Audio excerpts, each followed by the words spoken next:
मग तेव्हा मला आठवतंय आमच्या प्रिन्सिपलनी शाळेच्या सांगितलं होतं मला, की सगळं नाही करायचं. तुला हेही करायचंय, तुला तेही करायचंय, तर ठरव काय करायचं. ओंकार राऊत आपण त्याला बघतो. तो माझा वन ऑफ द पहिला डिरेक्टर्स तिकडे. तो माझा सिनियर. 23व्या वर्षी तो पहिला ब्रेक हास्य जत्रेची ऑडिशन देऊन हास्य जत्रेचा प्रवास सुरू झाला. सगळ्यांना असं वाटतं जगात की मर्डरवाले कुलकर्णी आणि निमिष कुलकर्णी या आडनावांचा काही संबंध असेल, तर असं अजिबात नाही. मी त्या नाटकात कुलकर्णी नाहीच आहे. आणि सचिन सरांनी आम्हाला पहिल्या दिवसापासून सांगितलं होतं की तुला कॉमेडी येते हे लोकांना कधीच नाही कळलं पाहिजे. मी कॉमेडी करतो हा झोन कधीच नसतो. तुम्हाला कॉमेडी येते याच्यापेक्षा तुमच्याकडून कॉमेडी होते याच्यात जास्त मजा आहे. नाही, मला ना ह्या प्रश्नाचं उत्तर खरंच सांगतो तुला की कलाकार झालो नसतो, पण आपल्याला या गोष्टीची जाणीव होते की आपण किती लकी आहोत आणि आपण किती सिरियसली घेतली पाहिजे ही गोष्ट, की आज आपलं नशीब आहे की आपल्याला या क्षेत्रात काम करायला मिळते. मला सगळं आवडतं कारण मला सगळीकडे काम करायचंय. प्रोडक्शन मध्ये इतक्या जागा असतात आणि तिथे प्रचंड हुशार लोक लागतात. अख्खं प्रोडक्शन सांभाळणं ही खाऊची गोष्ट नाहीये. एवढी वर्ष वाया नाही गेली आहेत असं वाटण्यासाठी एक काम कर की जिथे तुला वाटेल की बास.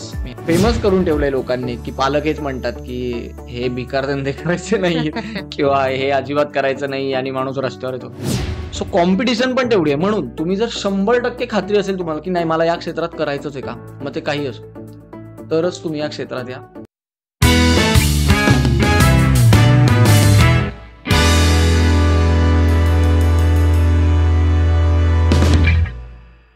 नमस्कार रसिक हो. एनपी क्रिएशन आणि अंकुर कला केंद्र प्रस्तुत गप्पा टप्पा या विशेष पॉडकास्ट मध्ये तुमचं सगळ्यांचं मनपूर्वक स्वागत. आपण गेले बरेचसे एपिसोड बघितले. आपण विविध प्रकारचे व्यावसायिक किंवा कलाकार यांच्या भेटी घेतल्या, त्यांच्या जीवनाविषयी, त्यांच्या एकूणच वाटचालीविषयी देखील जाणून घेतलं. आज देखील आपण अशाच एका कलाकाराला भेटणार आहोत ज्यांनी अगदी खूप बेसिक पासून सुरुवात केली आणि आज तो चित्रपटसृष्टी असो, नाट्यसृष्टी असो किंवा टेलिव्हिजन विश्व असो, या सगळीकडेच त्याचा एक खुमासदार वावर आपल्याला दिसतो. आज असाच एक कलाकार आपल्या भेटीला येणार आहे, तो म्हणजे निमिष कुलकर्णी. नमस्कार निमिष. हास्य जत्रा फेम निमिष कुलकर्णी किंवा मर्डरवाले कुलकर्णी म्हणून निमिषचं आज सगळीकडेच नाव आहे. हे खरंच तसं म्हटलं तर एक मराठी माणसासाठी खूप अभिमानास्पद गोष्ट आहे. एनपी क्रिएशन आणि अंकुर कला केंद्राच्या या कार्यक्रमामध्ये तुझं स्वागत आहे. थँक्यू. मला एक तुझी जर्नी सांगशील का, म्हणजे या क्षेत्राकडे तू वळला कसा नेमका? सगळ्यात पहिले तुमच्या सगळ्यांचे आभार एनपी क्रिएशन तुझे की मला या पॉडकास्टमध्ये तुम्ही इन केलं. माझी जर्नी खरं तर खूप म्हणजे मला फॅमिली बॅकग्राऊंड असं काही नाही या क्षेत्रात असलेलं. आणि बाबांना लहान म्हणजे मी लहान असताना वाटायचं माझ्या लहानपणी की काहीतरी वेगळं यांनी करावं. कारण त्यांचं मे बी असं काहीतरी आहे की नाही माझ्या लहानपणी मला नाही काही करता आलं, तर मग यांनी पण करायला हवं. त्याच्यामुळे एक कुठेतरी ती सुरुवात होते की बालनाट्य शिबिर असू दे किंवा असं काहीतरी असू दे. मग शाळेतच काहीतरी कॉम्पिटिशन्स आहेत आणि मग तिथे पाठवा. सो अशा ठिकाणी सुरुवात झाली. कल्याणमध्ये एक अनुराग नावाची संस्था आहे, मेघन गुप्तेंची. त्या हो. संस्थेतून मी एक 3री-4थी पासून काम करायला लागलो. 9वी-10वी पर्यंत केलं. तोपर्यंत एक अंदाज आला होता, की मला ती गोष्ट आवडते. बेसिकलीच आपल्याला म्हणजे असं नाही, की मी अगदीच अभ्यासात हुशार नव्हतो. बरे टक्के असायचे मला, चांगले टक्के असायचे. पण दुसरं काहीतरी करायला मिळणं अभ्यासाव्यतिरिक्त ही गोष्ट कधीही आपल्याला आवडते. म्हणजे मला क्रिकेटही खेळायला आवडायचं. खूप इच्छा होती माझी, की क्रिकेटमध्येही काहीतरी व्हावं. तशीच ॲक्टिंगमध्ये काहीतरी व्हावं. कारण मी बऱ्याच कॉम्पिटिशन्स तेव्हा अनुरागकडून करायचो. आम्हाला आउट ऑफ महाराष्ट्र देखील घेऊन जायचे. तर अशाच कॉम्पिटिशन्समधून सुरुवात झाली होती आणि मग 9वी-10वी पर्यंत एक अंदाज आला होता, की हे आपल्याला आवडतंय मे बी. तर मग तेव्हा मला आठवतंय आमच्या प्रिन्सिपलनी शाळेच्या सांगितलं होतं मला, की सगळं नाही करायचं. तुला हेही करायचंय, तुला तेही करायचंय, तर ठरव काय करायचं. मग मी क्रिकेट थोडंसं डावलून ॲक्टिंग करायची म्हणून मग मी रुपारेल कॉलेजला ॲडमिशन घेतली. दादर माटुंगा इथे जे आहे ते. आणि मग रुपारेलला ॲडमिशन घेतल्यानंतर अ, हळू तो प्रवास सुरू झाला. रुपारेलला ॲडमिशनच यासाठी घेतात, की ॲक्टिंग हो. या क्षेत्रात काहीतरी करता यावं आणि आमच्या 11वीत अद्वैत दादरकर जज आणि त्याच्यामुळे थोडी हळू ती सुरुवात झाली. आता हास्य जत्रेत जो ओंकार राऊत आपण त्याला बघतो. तो माझा वन ऑफ द पहिला डिरेक्टर्स तिकडे. तो माझा नाईस. सीनियर होता रुपारेलला. सो अशा प्रकारे ती सुरुवात झाली होती कुठेतरी. आणि मग कॉलेजच्या कॉम्पिटिशन्स असू देत, मग कॉलेज संपल्यानंतर बाहेरच्या कॉम्पिटिशन्स असू दे. मग हळू-हळू कॉन्टॅक्ट्स होत जाणं या ठिकाणी. मग ऑडिशन्स द्यायला सुरुवात करणं आणि मग एक 23व्या वर्षी आय गेस त्याच्या आधीही मी एक कमर्शियल नाटक केलं होतं. फार प्रयोग नाही झाले त्याचे, पण मी केलं होतं एक नाटक लव्ह एक्सप्रेस म्हणून देवेंद्र पेमांचं. तर तसं झालं होतं. पण 23व्या वर्षी तो पहिला ब्रेक हास्य जत्रेची ऑडिशन देऊन हास्य जत्रेचा प्रवास सुरू झाला. वय वर्ष 23 असताना टेलिव्हिजन इंडस्ट्रीमध्ये उतरणं आणि ते पण अशा वेळी ज्यावेळी या क्षेत्रामध्ये प्रचंड कॉम्पिटिशन आहे येस. आणि तिथे प्रत्येक वेळी तुम्हाला स्वतःला सिद्ध करणं खूप गरजेचं आहे. मग धनंजय माने इथेच राहतात का पासून ते मर्डरवाले कुलकर्णी आणि हास्य जत्रा हा प्रवास मला जरा तू उलगडून सांगशील का? हां, मी म्हटलं तसं की 23व्या वर्षी हास्य जत्रा सुरू झालं होतं. त्याच्यानंतर आता मला एक्झॅक्ट वर्ष नाही आठवणार. पण एक 2-1 वर्षातच प्रभाकर मोरे नाटक करत होते आणि मग त्यांनी मला कॉल केला, की "तुला नाटक करायला आवडेल का?" सो तिथून तो धनंजय मानेचा प्रवास सुरू झाला होता आणि नाव ऐकूनच आपल्याला असं होतं कारण हो. बनवा-बनवी वगैरे हे चित्रपट तोंडपाठ असतात. म्हणजे मला तरी आहे. बनवा-बनवी झालं किंवा अजून बरेचसे मराठी चित्रपट आहेत पुढचे. त्याच्यामुळे धनंजय माने इथेच राहतात का हे हा लक्ष्मीकांत बेर्डेंचा डायलॉग अगदी लहानपणापासून ज्या डायलॉगच्या आपण प्रेमात आहोत, त्या डायलॉगच्या नावाचं एक नाटक येतंय, ज्याच्यात आपल्याला काम करण्याची संधी मिळते. हेच खूप होतं. त्यात राजेश देशपांडे डायरेक्ट करणार, हां. प्रियाताई स्वतः काम करणार, प्रिया बेर्डे आणि स्वानंदी माझ्या अपोझिट होती, स्वानंदी बेर्डे. सो 1 मार्चलाच तिचा पण पहिला चित्रपट प्रदर्शित झालाय. सो खूप छान वाटतं, की आपल्याबरोबरचे ॲक्टर्स पण आणि स्वानंदीचा पहिला चित्रपट प्रदर्शित झाला. सो सो तशी ती सुरुवात झाली होती. मग ते नाटक काही काळ चाललं. हास्य जत्रा सुरूच होती. हास्य जत्रा अधून-मधून अजूनही मी करत असतो. आणि रिसेंटली 4 महिन्यांपूर्वी मला वैभव दादाचा म्हणजे वैभव मांगलेचा फोन आला होता, की "तुझं काय सुरू आहे सध्या?" तर मी म्हटलं, की "नाही, माझी सीरियल आत्ताच संपली आहे आणि असं काही अगदी सुरू-सुरू नाही, की नाही आता मी काहीच नाही करू शकत दुसरं." तर मग तो म्हणाला, "नाटक करायला आवडेल का?" तर मी म्हटलं, "तुझ्याबरोबर करायचंय का?" तो म्हणाला, "हो." मग मी म्हटलं, "आवडेल, की चल, की तू काहीतरी विचारतोयस तर."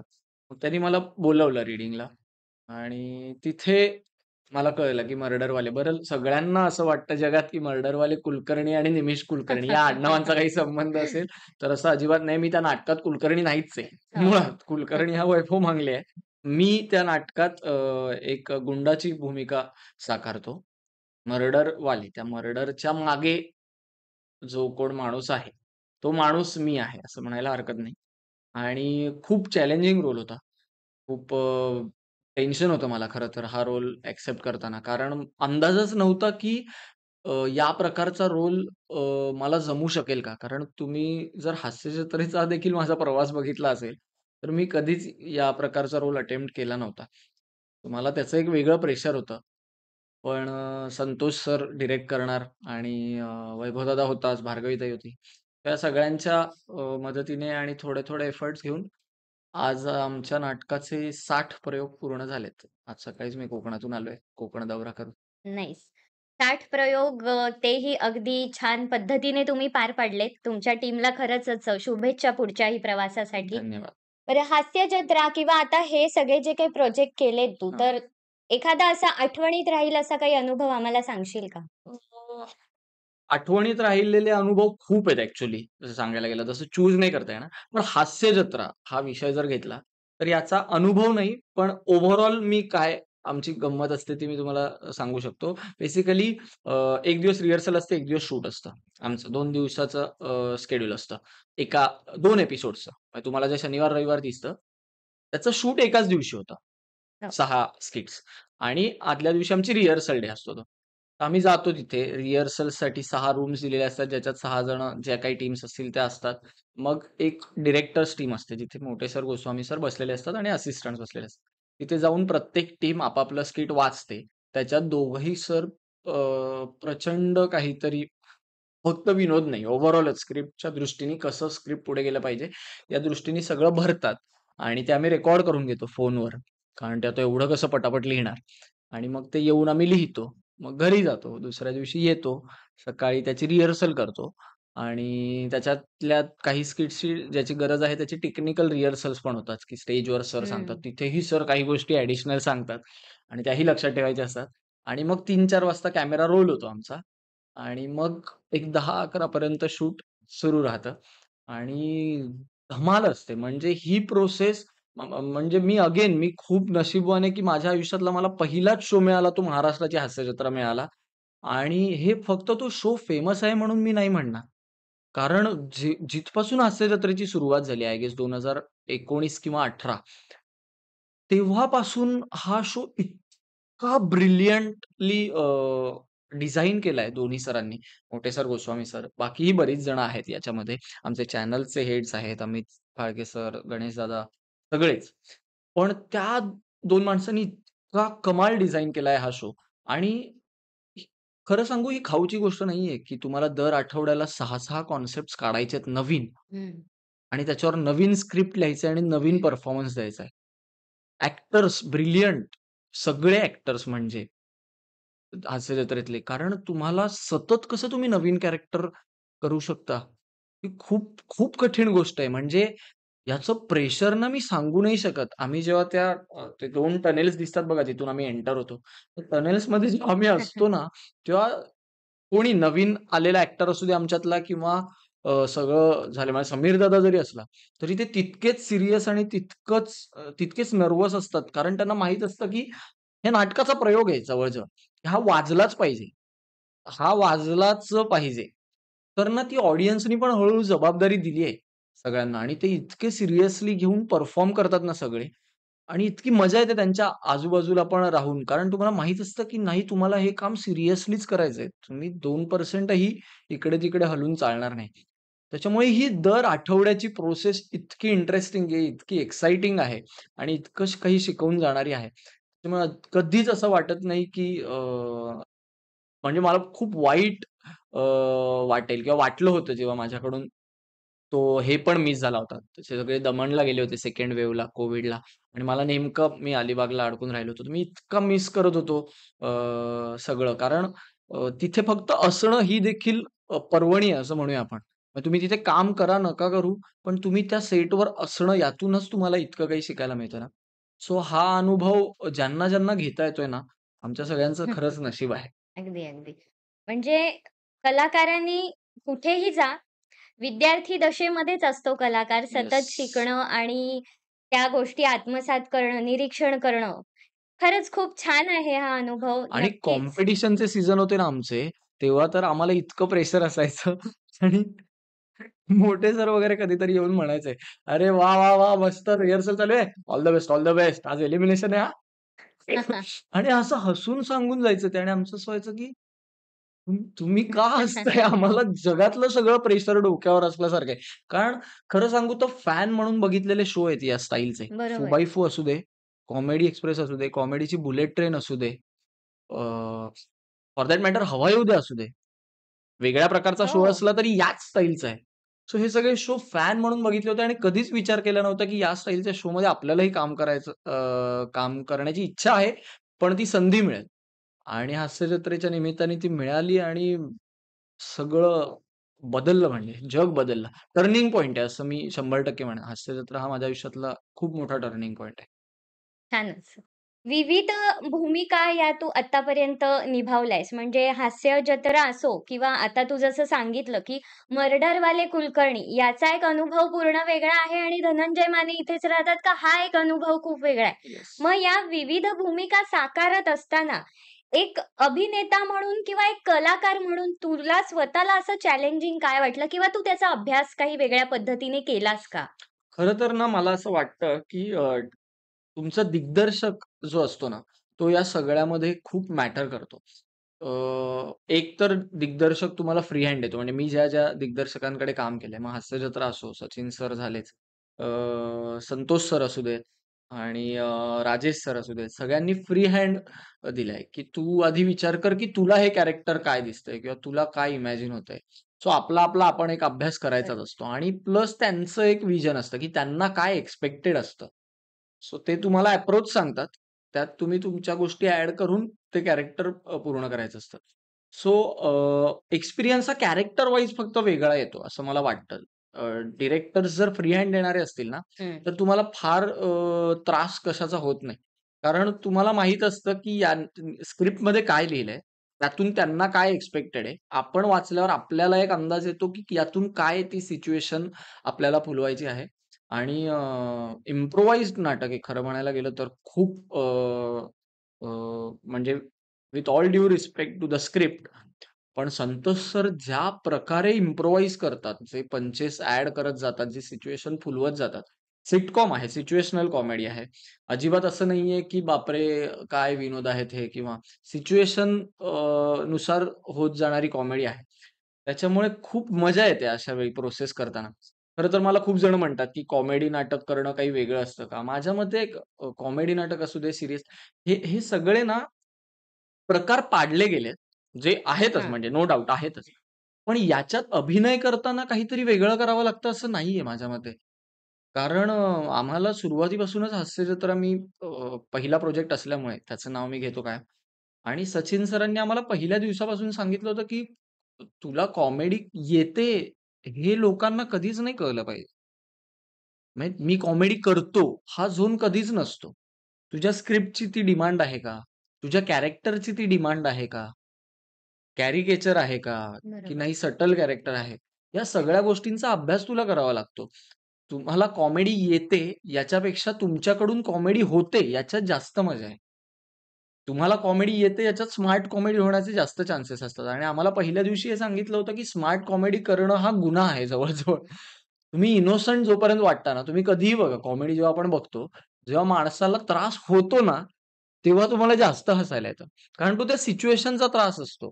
बरोबर आहे. फॉर एक्झाम्पल चार्ली चॅप्लिन असू दे, मिस्टर बीन असू दे, ही जी आपण मोठी नावं घेतो अगदी. कॉमेडीमधली किंवा लक्ष्या मामा असू देत, अशोक मामा असू देत. तर हे सगळ्या नावांच्या मागे हेच आहे, की जेन्युइनली परफॉर्म करतात. मग यांना तुम्ही उद्या कुठलातरी इमोशनल सीन दिलात, सीरियस सीन दिलात आणि यांनी केलेत, आपण बघितलेत. तर ते तेवढ्याच ताकदीने का करू शकतात? ते तर कॉमेडी ॲक्टर आहेत ना. पण नाही, ते कॉमेडी ॲक्टर नाहीयेत. ते हो ना. ॲक्टर आहेत जे कॉमेडी करू शकतात. जे सीरियस रोलही करू शकतात किंवा serious situation. So situation perform करण्यातली जी मजा आहे, तीच मी आत्तापर्यंत जेवढे प्रोजेक्ट केलेत त्याच्यात मला अनुभवायला मिळाली आहे. हे माझं नशीब आहे टचवूड आणि हे असंच होत राहो अशी माझी इच्छा आहे.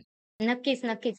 रसिका हो, तुम्ही बघताय म्हणजे खूप कमी वयामध्ये अभिनयाची जाण करून घेणं हे खूप गरजेचं असतं. कारण कुठलाही कलाकार असो, जसं निमिष म्हणाला, की एखादी भूमिका जेव्हा त्याला मिळते, तेव्हा ती दिग्दर्शकाच्या पॉइंट ऑफ व्ह्यूने जाणून घेणं आणि एका कलाकाराच्या पॉइंट ऑफ व्ह्यूने ती जाणून घेणं, त्याचा अभ्यास करणं आणि त्यामध्ये मग स्वतःचं स्वत्व ओतणं, हे खूप गरजेचं असतं एका कलाकारासाठी. हे मला आता नक्कीच कळतंय. आणि ज्यांना कोणाला रंगभूमीवर किंवा नाट्यसृष्टीमध्ये आणि टेलिव्हिजनवर काम करायचंय, त्यांनी या सगळ्या गोष्टी खरंचच लक्षात ठेवल्या पाहिजेत. कारण अभिनय हा असा शिकवून येत नसतो किंवा जसं निमिष म्हणाला, की तुम्हाला कॉमेडी करायची आहे, तर ती काही तुम्हाला अशी शिकवून येणार नाहीये. ती अंगभूत असते. ती ऑटोमॅटिक येते तुमच्यामध्ये आणि तुमचा तो नॅचरल अभिनय लोकांना जितका आवडतो, त्यासारखी खरंच चांगली गोष्ट नाही. येस, म्हणजे आता कालचंच उदाहरण सांगतो मी तुला, की मी आणि वैभवदादा गप्पा मारत होतो. तर मी त्याला तेच म्हटलं, की आपण दिवसाढवळ्या फिरताना किंवा कधीही म्हणजे कधीही आपण फिरताना असं म्हणतात, की ॲक्टर्सनी आपले डोळे उघडे ठेवले पाहिजे. कारण तुम्हाला वेगवेगळ्या प्रकारचे कॅरेक्टर्स दिसत असतात बरोबर. आजूबाजूला, त्यातून तुम्ही काहीतरी कॅच करता. तर मी त्याला म्हटलं, की असं फिरताना ना खूप कॅरेक्टर्स दिसतात किंवा काही जणांच्या अशा लकबी दिसतात, बोलण्याची वेगळी ढब दिसते. या सगळ्या गोष्टी दिसतात. चालण्याचा एक वेगळा काहीतरी प्रकार असतो प्रत्येकामध्ये. तर याच्यावरून असं होतं, की अरे यार, हे लक्षात ठेवलं पाहिजे आणि हे कॅरेक्टर कुठेतरी केलं पाहिजे 100%. पण मे बी कधीतरी कॅरेक्टर करताना असं होतं, की अरे याच्यात काय टाकायचं, याच्यात काय टाकायचं? तर तो मला म्हणाला, की कॅरेक्टर पकडणं हा आपल्याकडे खूप मोठा समज आहे आणि जो खराच आहे, जो करेक्टच आहे. पण तुम्ही इरफान खान पासून कोणताही ॲक्टर घ्या, नजर पकडता आली पाहिजे. हे खूप मोठं वाक्य आहे, जे त्यांनी मला काल सांगितलं आणि हे मला आधी गोस्वामी सरांनीही सांगितलं. आता नजर पकडणं म्हणजे काय? तर ही नजर पकडणं नाही. नजर पकडणं म्हणजे नजरिया पकडणं म्हणजेच अप्रोच. आम्हाला गोस्वामी सर हं. कायम सांगतात हास्यचित्र करताना, की अप्रोच कळला पाहिजे. तुमच्या कॅरेक्टरचा एक अप्रोच असतो. कोणतंही कॅरेक्टर उद्या येऊन समाज प्रबोधन नाही करू शकत स्टेजवर. मग वक्तृत्व स्पर्धा करा तुम्ही, माझं म्हणणं आहे. तुम्हाला जर त्या कॅरेक्टरला सुरुवातीपासूनच हा अप्रोच दिलाय, की तो तसं काहीतरी वाचणारा माणूस आहे किंवा तो ॲडव्होकेट आहे किंवा तो समाज प्रबोधन करणारा खरंच माणूस आहे. त्याचं कॅरेक्टर अख्खं तसं डिझाइन केलंय. तर तो शेवटी काहीतरी असा पॅच बोलला तर ठीक आहे. मी जर गुंड आहे आणि मला इमोशनल व्हायचंय शेवटी, तर मी गुंड म्हणूनच इमोशनल झालो पाहिजे. बरोबर आहे. मी अचानक एक शिक्षक नाही झालो पाहिजे, की मी काय तुम्हाला तेच. सांगू आणि माझी भाषा तीच राहिली पाहिजे. अगदी, अगदी. माझा विचार करण्याची पद्धत तीच राहिली पाहिजे. सो या सगळ्या गोष्टी खूप मॅटर करतात आणि कॅरेक्टर प्ले करताना किंवा कॅरेक्टर उभं करताना ही गोष्ट खूप महत्त्वाची आहे. हे मला जाणवलं रिसेंटली, की तुमची नजर तुम्हाला सापडली पाहिजे. प्रत्येक कॅरेक्टरची एक नजर असते कोणत्याही गोष्टीकडे बघण्याची. काही असतात जे तापटच असतात. ते हं. कोणत्याही गोष्टीकडे पहिले चिडूनच बघतात किंवा निगेटिव्हलीच बघतात. काही असतात जे मुळातच शांत स्वभावाचे असतात. तर या गोष्टी पकडणं म्हणजे कॅरेक्टर पकडणं असं मला वाटतंय आत्तापर्यंतच्या माझ्या अनुभवात. नाही खरंच म्हणजे निमिष तू ज्या गोष्टी सांगतोय, या खूप छोट्या-छोट्या गोष्टी आहेत. या प्रत्येक कलाकाराने जाणून घेतल्या पाहिजेत आणि त्यानुसार अभ्यास केला पाहिजे भूमिकेचा, त्याच्या कॅरेक्टरचा. कारण जसं नजर पकडणं म्हणजे दृष्टिकोन हा खूप महत्त्वाचा आहे. करेक्ट. अप्रोच हा खूप महत्त्वाचा आहे. त्यानंतरच तुम्ही खरं म्हटलं तर ते कॅरेक्टर स्वतः जगू शकता, बरोबर. असं आहे. आता हा जो आपण सगळा तुझा प्रवास बघितला, हा तर सगळा प्रोफेशनल प्रवास आहे. येस. पण जर तू कलाकार झाला नसतास, हं. तर तुला काय व्हायला आवडलं असतं? नाही, मला ना ह्या प्रश्नाचं उत्तर खरंच सांगतो तुला, की कलाकार झालो नसतो. खरं म्हणायला गेलं तर मी याचं उत्तर असं देईन. तुझ्या प्रश्नाचंही मी उत्तर हं, देतो, हं, की मला माझी खरं तर इच्छा होती, जे मी पहिल्याच डिस्क्रिप्शनमध्ये सांगितलं माझ्याबद्दलच्या, की मला क्रिकेट खूप आवडायचं हं. आणि माझी खूप मनापासून इच्छा होती, की मला क्रिकेट खेळायचंय. घरच्यांची एक इच्छा असते. आपण एक लोअर मिडल क्लास फॅमिलीमधून असलो, की काही अपेक्षा असतात, इच्छा बरोबर आहे. असतात आणि जबाबदारी थोडीशी वाढलेली असते त्याच्यामुळे मग सी-एच हो बाबा हां. किंवा असं काहीतरी हो बाबा. पण मी खूप नशीबवान समजतो मला आणि म्हणून मी हे उत्तर देईन, की मला दुसरं काही व्हावंसं अ, वाटत नाही किंवा वाटलं नसतं मे बी. कारण मुळात असे खूप कमी आणि नशीबवान लोकं आहेत, की ज्यांना हे क्षेत्र आवडतं आणि त्यांना या क्षेत्रात कामही करायला मिळतं. असे कित्येक जण आहेत, की ज्यांना हे क्षेत्र खूप आवडतं, पण नशिबाने म्हणा, आयुष्यातल्या स्ट्रगलमुळे म्हणा, ट्रॅजेडीमुळे म्हणा, कशाहीमुळे असेल, स्वतःचा एक स्ट्रगल असेल, नाही मिळत या क्षेत्रात काम करायला. आणि जेव्हा अशी माणसं आत्ताही नाटकाचे प्रयोग संपल्यावर किंवा रँडम एक हास्यजत्रेचे फॅन म्हणून म्हणूया आपण. रँडम कधीतरी कुठेतरी कोणाची भेट होते आणि ते म्हणतात, की आम्हालाही या क्षेत्रात काम करायचं होतं. तेव्हा खरंच म्हणजे एका दृष्टीने वाईट वाटतं त्या माणसाबद्दल पण. हे चांगलंच असतं, की तो माणूस काही थांबलेला नसतो. त्याचा आयुष्यातला स्ट्रगल सुरूच असतो. तो जॉब करत असेल, तो बिझनेस करत असेल, त्याच्या आयुष्यात तो काही ना काही करतच असतो. त्याची जी काही त्याचा जे छंद आहे आपण म्हणूया, तो त्याच्या पद्धतीने तो सांभाळतच असतो. हं. मग तो थोडंफार ॲक्टिंग करून असेल किंवा नाटकं बघून असेल, फिल्म्स बघून असेल किंवा जे काही करून असेल. अगदी. पण आपल्याला या गोष्टीची जाणीव होते, की आपण किती लकी आहोत आणि आपण किती सिरियसली घेतली पाहिजे ही गोष्ट, की आज आपलं नशीब आहे, की आपल्याला या क्षेत्रात काम करायला मिळतंय. अजिबात हलक्यात घेण्यासारखी गोष्ट नाही. म्हणजे तुम्ही पहिला प्रयोग करा, 60वा प्रयोग करा किंवा 600वा प्रयोग करा. तेव्हा जाणवतं, की ती इंटेन्सिटी तीच असणं का गरजेचं आहे? कारण तुमचं नशीब आहे, की तुम्हाला हा 600वा प्रयोग करायला मिळतोय.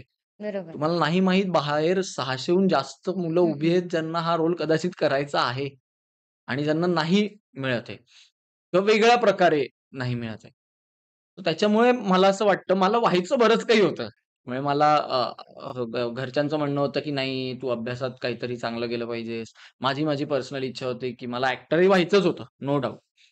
क्रिकेटर व्हायचं होतं मला.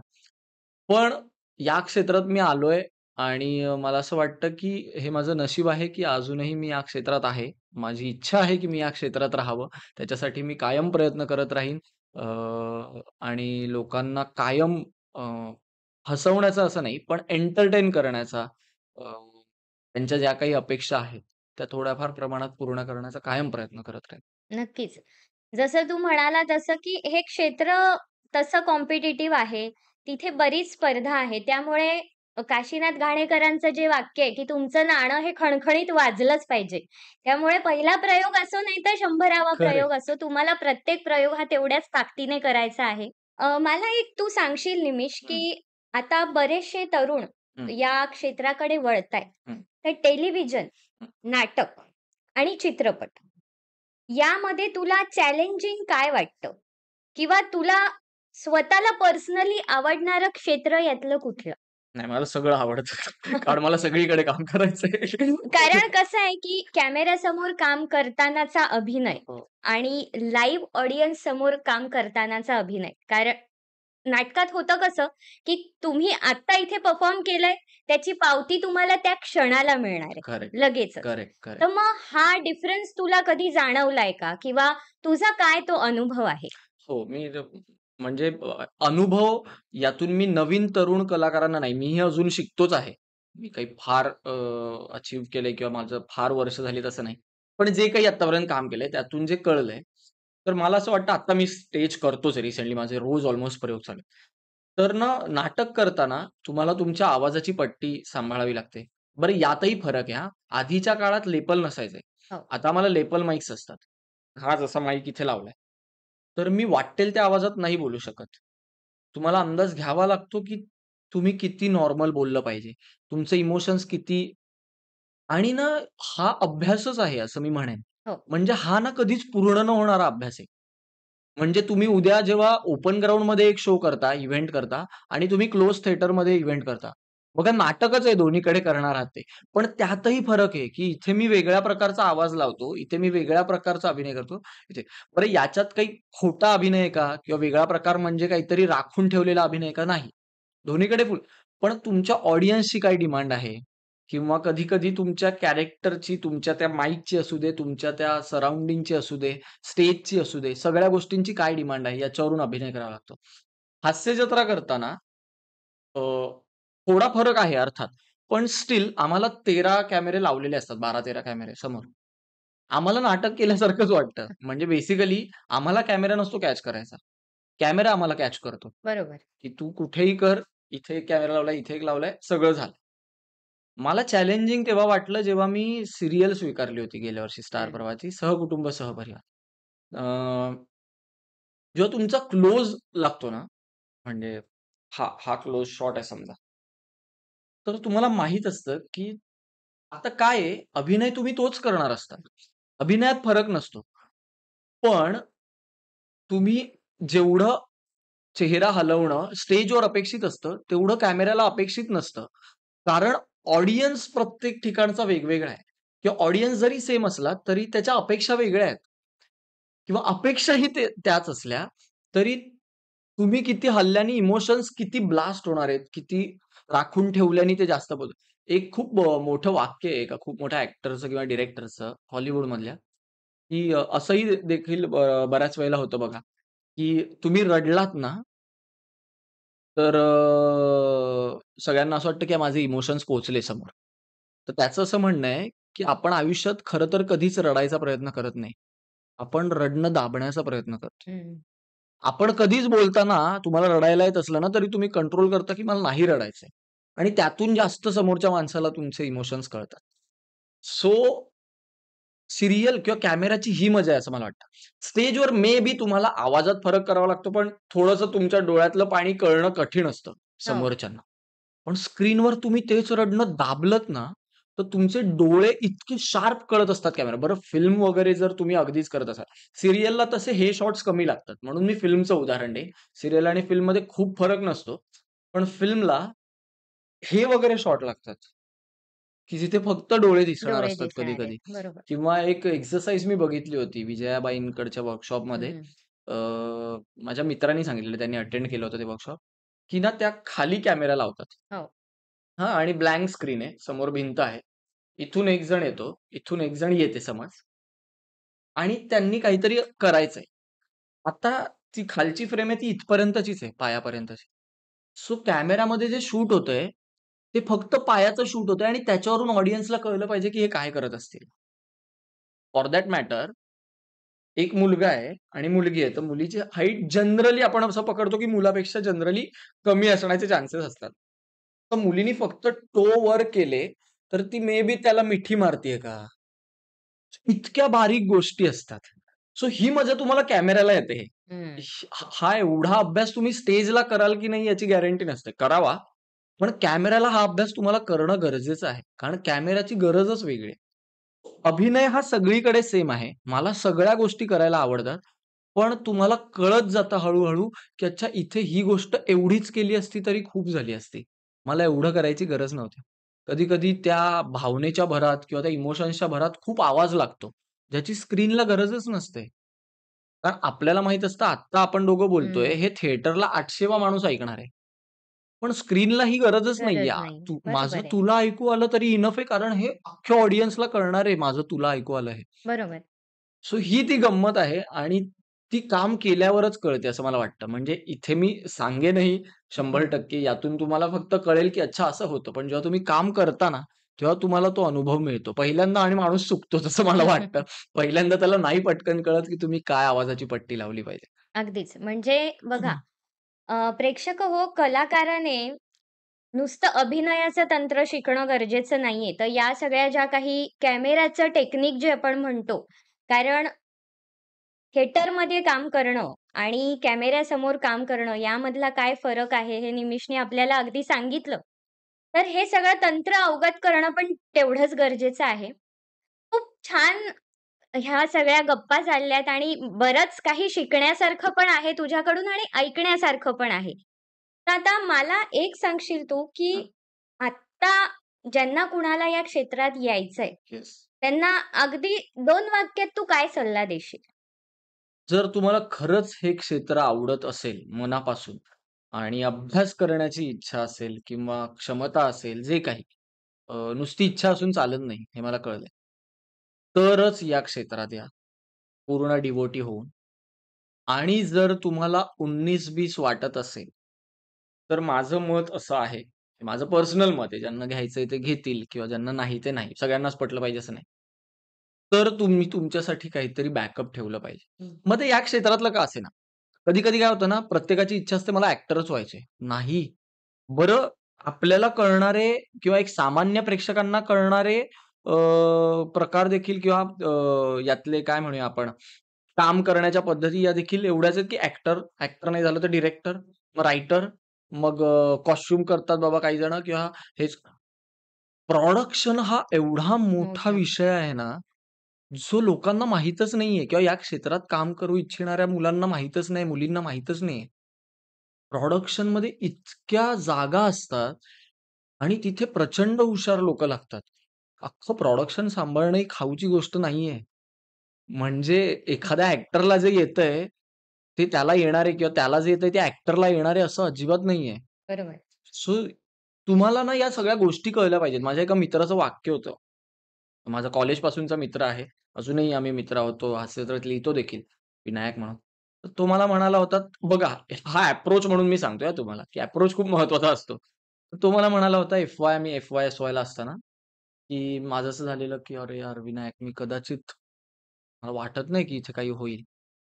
मग टी-वाय पर्यंत अभ्यास करूया." मी इको-स्टॅट्स घेतलं होतं, इकॉनॉमिक्स आणि स्टॅटिस्टिक्स. काहीतरी जॉब बघूया आणि काहीतरी सेट होईल. तर त्याचं असं म्हणणं होतं, की नाही कुठल्याही असं again with all due respect सगळ्या कामांना.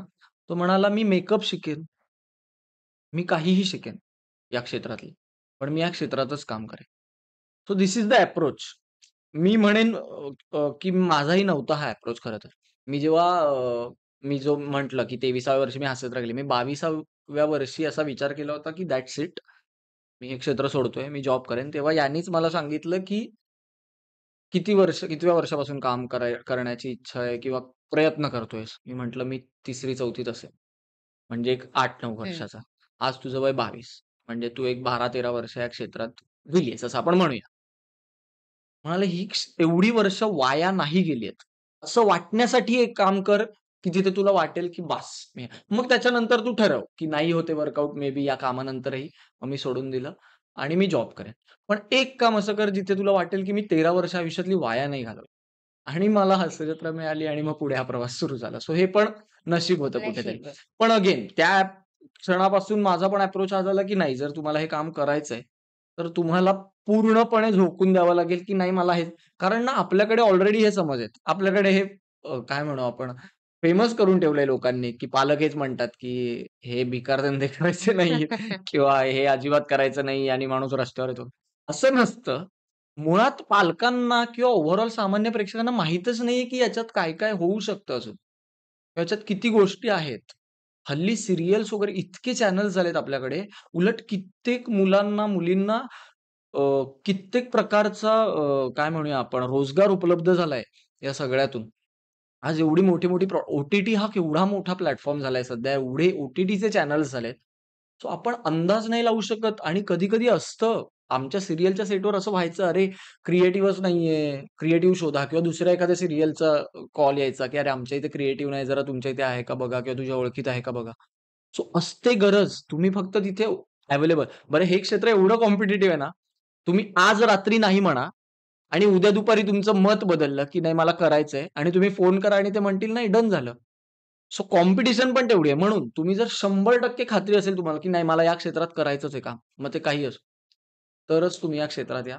नाहीतर मग तुम्ही काहीतरी बॅकअप ठेवा तुमच्यासाठी. नक्कीच. म्हणजे फक्त मला कलाकार व्हायचंय, मला पडद्यावर दिसायचंय, मला कॅमेऱ्यासमोर दिसायचंय, म्हणून फक्त या क्षेत्राकडे खरं वळू नये. तांत्रिक गोष्टींचा अभ्यास केला तर खरं म्हटलं तर पडद्यामागचे कलाकार हे नेहमीच अनसंग वॉरियर असतात. Yes, yes. तर अशा कामासाठी पण आज खूप गरज आहे हो. आणि तरुणांनी खरं तर या क्षेत्राकडे वळायला हवं. कारण क्रिएटिव्हिटीची गरज आहे समाजाला देखील आणि आपण म्हणतो की प्रत्येकाकडे एक राजहंस दडलेला असतो. कोण काय नवीन घेऊन येईल काहीच सांगता येत नाही. करेक्ट. आणि मोठे सरांचं वाक्य मला खूप आवडतं सचिन मोटेंचं, की ते म्हणाले होते एकदा आम्हाला, की आपण काय आहे ना, ही याच्यात काही मोठेपणा नसतो. पण कलाकार म्हणून आपण पण समाजाचं काहीतरी देणं लागतो. बरोबर आहे. या गोष्टीची देखील जाण असली जाण पाहिजे असणं गरजेचं आहे. तुम्हाला. खरंय, खरंय. अगदीच. आता तुमचे काही येऊ घातलेले प्रोजेक्ट्स आहेत का? अ, नाटक सुरू आहे. हं. एका फिल्मची मीटिंग सुरू आहे अजून, अजून काही आणि एक शॉर्ट फिल्म ची मीटिंग झाली आहे. ते बरं. पण प्रोजेक्ट आहे डोक्यात. एक वेब सीरीज आहे. वेल नोन आहे. त्याचं मी आता नाव नाही सांगणार कारण अजून ती अनाउन्स नाही झाली आहे. त्याचा सेकंड सीझन येणार आहे. त्यातही मी एक एपिसोड केलेला आहे छान. आणि असे काही प्रोजेक्ट्स आहेत. म्हणजे निमिषचं सातत्य हे आपल्याला दिसतंय. बरेचसे प्रोजेक्ट त्याच्या हातात आहे आणि नक्कीच आम्हाला तुला नेहमीच पडद्यावर बघायला आवडेल. तुझा अभिनय अजून छान पद्धतीने खुलताना आम्हाला बघायला आवडेल. येस. आता आपण एक छोटेसे रॅपिड फायर घेऊया, हां. ज्यामध्ये काही प्रश्न आहेत. सोपे. अगदीच आणि या तुझ्यासाठी नाही, माझ्यासाठी सोपं आहे. अगदीच, अगदीच. आणि या क्षेत्राशीच निगडीत आहेत आणि हां. ऑप्शनही मी देणार आहे. हो, मला हां. त्याचंच जास्त टेन्शन आहे प्रश्नांपेक्षा. अगदीच, हां. अगदीच. पहिला प्रश्न आहे तो म्हणजे नाटक का टेलिव्हिजन? अरे यार! मी आधीच्या प्रश्नात म्हणालो मला सगळीकडे काम करायचं. तू असं का करतेस? नाटक का टेलिव्हिजन? खूप सेफ उत्तर नको, नाही द्यायचं मला सिनेमा वगैरे. बरं, सध्या नाटक सुरू आहे. सो नाटक. बरं. सचिन गोस्वामी की संतोष पवार? अरे यार! एस वरून आहे जो कोण आहे तो. गेस हे डिप्लोमॅटिक उत्तर आहे अगदीच. अरे! अ, नाही, नाही. मला दोघांकडून खूप शिकायला मिळालंय गं. पण काय म्हणूया आपण, पहिला प्रोजेक्ट, पहला गुरु होता है तो सचिन सर, गोस्वामी सर. कारण ना with all due respect to Santosh sir, पण सचिन सरांकडून इतक्या गोष्टी शिकलोय, शिकतोय आणि 6 वर्ष अधून-मधून जरी जात असलो, तरी सततचा प्रवास आहे हा. म्हणजे आता काय म्हणूया आपण, ती फॅमिली आहे. हं. मला आश्चर्य तरी मी 2 महिन्यांनी गेलो तरी मला असं नाही वाटत, की मी नवीन ठिकाणी आलोय. कारण ऑब्व्हियसली ना म्हणजे माझ्यासाठी ते असं आहे, की यार हे आमचे लोक आहेत किंवा हे आपले लोकं आहेत आणि मी तिथे कधीही जाऊ शकतो असं मला वाटतं. तिथे मला असं कोणी नाही म्हणणार, "अरे आज काय तुझं?" हा झोनच नाहीये. सो आणि मुळात कॉमेडीशी ओळख करून देणारा माणूस होता तो. आहे अजूनही. रोज काहीतरी नवीन मी प्रत्येक वेळी जातो तेव्हा नाही, नाही हे असं नाही, हे असं असतं. अगदी सोपं सांगायचं तर इतका ब्रिलियंट माणूस आहे तो.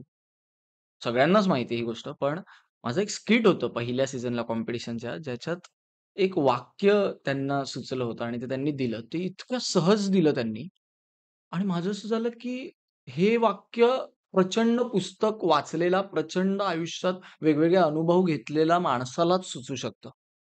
त्यांचं असं म्हणणं होतं, की उदाहरण द्यायचंय तर असं उदाहरण दे, की पक्षी देखील आपल्या पिलांना आपल्याकडे ना पालक बघा मुलांना खूप पॅम्पर करतात लहान हं. असताना. त्याच्यावर होतं. मी शिक्षक असतो आणि मी त्या अच्छा. पालकांना सांगतोय, की असं करू नका. हं, मुलं हं. बिघडतात. त्यांना खूप पॅम्पर करून ठेवू नका. तर ते म्हणाले होते, की पक्षीसुद्धा आपल्या पिलाला 4 वेळा उडून दाखवतं. कसं उडायचं ते शिकवतं आणि 5व्यांदा सांगतं, की "तू तुझा उड." हो. कारण पक्ष्यालाही माहीत असतं, की मी जर याला उडवून उडून कसं दाखवायचं हेच दाखवत राहिलो, तर मागे पावसात माझं घरटं कोण सांभाळणार आहे? बरोबर आहे. आणि त्या पिल्लाच्या पंखात बळ तरी कधी येणार आहे? सो तुम्हाला सगळा बॅलन्स करायचा असतो. सो इतकं मोठं वाक्य अगदी बसल्या-बसल्या सहज होईल. सो तो माणूस खूप ब्रिलियंट आहे. त्यांच्याकडून खूप काही शिकायला मिळतं. अजूनही शिकत असतो. त्याच्यामुळे सचिन सर. तर शेवटचेच अगदी 2 प्रश्न आहेत. समीर चौगुले की वैभव मांगले? नाही, मी नाही चूज करणार आहे. तरी त्यातल्या त्यात अगदी. आई शपथ यार! नाही गं. कसं चूज करायचं ह्याच्यात? I can't. मी खरंच नाही करू शकत. मला नव्हतं वाटलं. खरं तर ना मी अगदी ओपनली सांगू का, की मला कधी वाटलं नव्हतं, की मी वैभवदादाशी पण एवढा अटॅच होईल. का ते सांगतो, कारण ना ओव्हरऑलच सगळीकडे लोक का म्हणतात मला माहीत नाही. की नाही तो नीट नाही बोलत किंवा तो कदाचित नाहीये नीट वागायला वगैरे. पण मी याच्या आधी पण त्याच्याबरोबर एक नाटक केलं होतं. ते 10च प्रयोग केले होते आणि आता हे नाटक. तर या नाटकाची प्रोसेस सुरू झाल्यापासून अगदी कालचा मी तुला किस्सा सांगितला. काल रात्री आम्ही काय बोलत होतो. तर ना मला कधीच वाटलं नव्हतं, की मी त्याच्याशी एवढा कनेक्ट होईन आणि आता झालोय ना, तर असं वाटतं, की हे कनेक्शन कधीच नाही तुटलं पाहिजे. इतकं काय म्हणूया आपण खूप खूप वैचारिक लेव्हलला असू दे, इमोशनल लेव्हलला असू दे, प्रत्येक लेव्हलला असू दे. समीर दादाशी असणारा बॉन्ड हा वेगळाच आहे. म्हणजे माझ्यासाठी आणि शिवालीसाठी तो बऱ्याच वेळेला फादर फादर फिगर असते ना आपल्यासाठी, हं. तसा देखील वागतो आणि नकळत वागतो. शेव्हिंग करतोयस की नाही? इथपासूनची सुरुवात असते, की अगदी छोटी गोष्ट आहे. आणि वैभव दादाकडून पण याच प्रकारचंच होणं. सो मी चूज नाही करू ॲक्टर म्हणून तर नाहीच करू शकत. कारण ते दोघंही ग्रेट आहेत. आणि या झोनलाही नाही म्हणजे खरंच नाही करू शकत मी चूज. कारण ते दोघं खूप तू कितीही वेळा विचार पण मी मी नाही सांगू शकत. माझ्यासाठी दोघंही खूप प्रिय आहेत, खूप जवळचे आहेत आणि मी दोघांकडून कायम शिकत राहणार आहे. मला माहिती आहे उद्या जरी माझी आता हास्य जत्रेची डेट लागली तरी मला तेवढीच मजा येणार आहे आणि उद्या माझ्या नाटकाचा प्रयोग आहे तरी मला तेवढीच मजा येणार आहे. आणि या दोघांमुळे त्या दोघांचा वाटा त्याच्यात खूप मोठा असणार आहे. अभिनय क्षेत्रामध्ये तुझं कोणी असं रोल मॉडेल आहे का? अ, काय म्हणूया आपण ते लहानपणापासून बघ आपले रोल मॉडेल्स किंवा आपल्या काय म्हणूया करियर्स चेंज होत राहतात, असं मला वाटतं. मला माहीत नाही तुझ्या बाबतीत ते घडलंय की नाही. पण प्रत्येकाचं असतं लहानपणी 4थ्या वर्षी विचारल्यावर तुला काय व्हायचं बाळा? मला मोठं व्हायचंय. हे मुळाचं एक उत्तर असतं लहान मुलाचं. मग एक शाळेत जायला लागल्यावर मला पायलट व्हायचंय पासून सुरुवात होते. मला डॉक्टर व्हायचंय, इंजिनिअर व्हायचंय.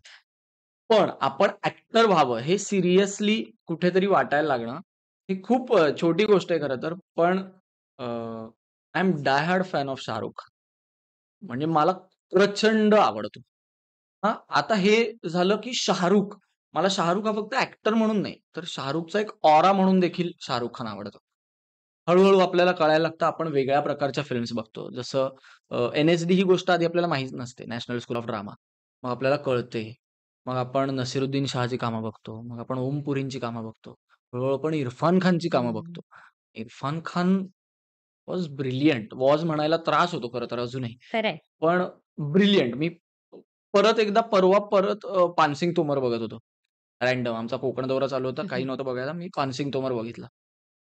तर ना असं होतं की बापरे! असं काम कसं कोणाकडून होऊ शकतं किंवा हे कधी होणार?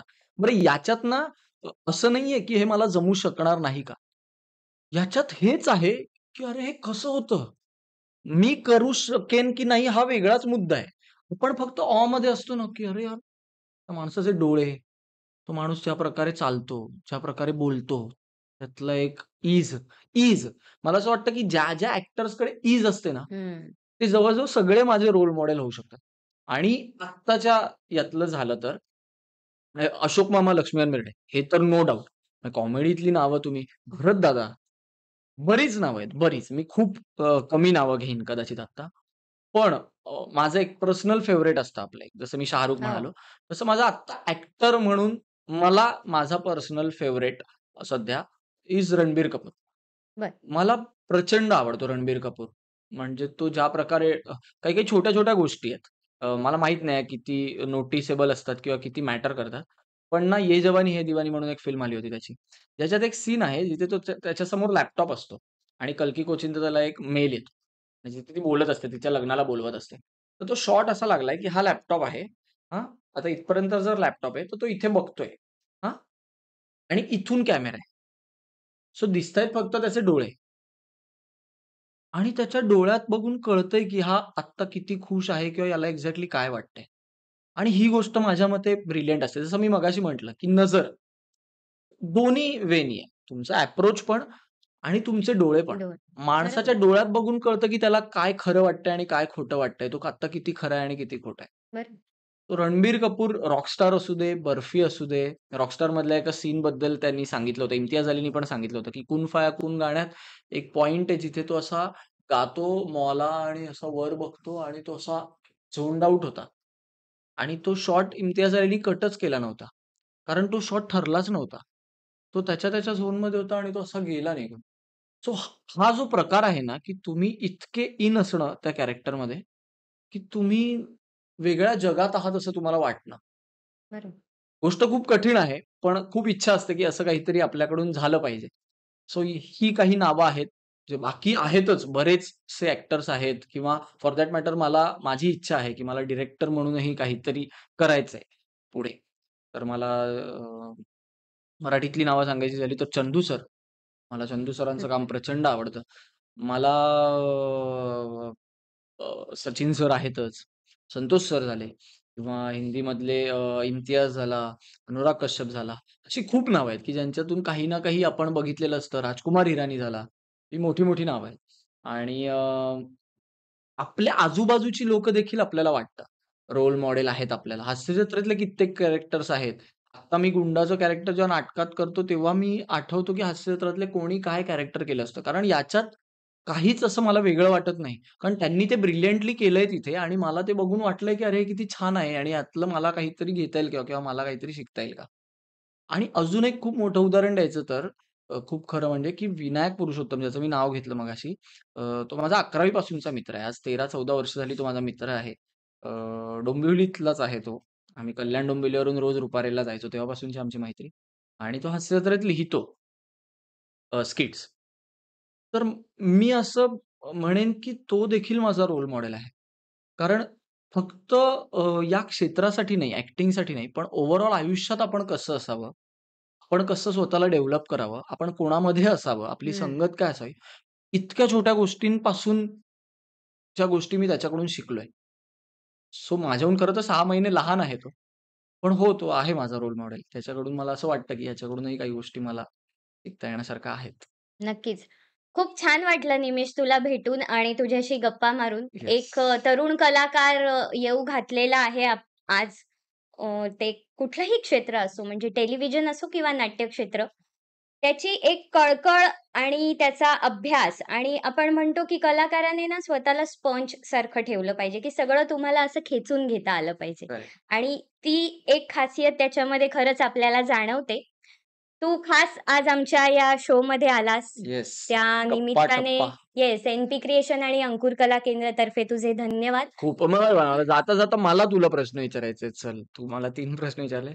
तर उगाच माझंच कौतुक आहे. दोन्हीचं तरी मला विचारायचं आहे, की ऑडियन्स म्हणून तू मला मगाशी म्हणालीस, की तू आय गेस ठाण्याचा प्रयोग हो. बघितलास, मर्डरवाले कुलकर्णीचा.